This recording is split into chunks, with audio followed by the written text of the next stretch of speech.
delve deeper then into the IDBI divestment news with Aditya Shah, who's joining in from JST Investments. Aditya, good to have you on board.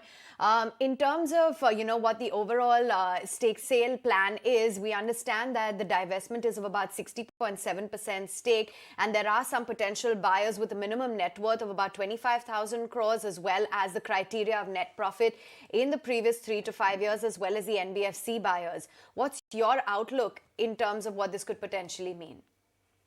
Uh, Good morning. First of all, this is a very brave move from the government. The government has time again tried to disinvest the PSU banks, but it has not been able to do so because of the stiff resistance that it gets from the bank unions as well as other places. Therefore, first of all, this is a very brave move. Second of all, if you look at the IDBI balance sheet, we see there are 2.2 lakh crores of deposits and about 1.5 lakh crores of loans that are out there. And now they have tried to clean up their balance sheet with a net NPA of running at 1.25%.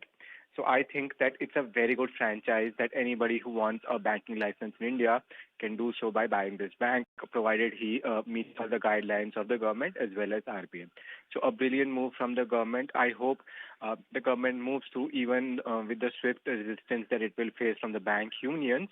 But if this if this divestment does go through, we will see a huge re-rating of the PSU banks, because the market will then start to see that the government has the power to disinvest the PSU banks, and we can see two more on the blocks. As the government has promised, it will divest 3 PSU banks. So a positive move, a chance of huge re-rating for the PSU banks, provided the government is able to do so. And fingers crossed, I hope the government is able to do so. We have seen the government being very brave when it disinvested Air India. So positive move for the entire banking sector. How do you see the stock moving today? There was no pre-news run-up, so to speak, in IDBI Bank. So this news which came over the weekend on Friday after the markets had shut, some would argue that nobody was anticipating this in the market. Definitely. There was very little anticipation. If you see over the last 1 year, the stock has absolutely not moved when IDBI itself has come from the PCA prompt corrective action move, or come out of the prompt corrective action move.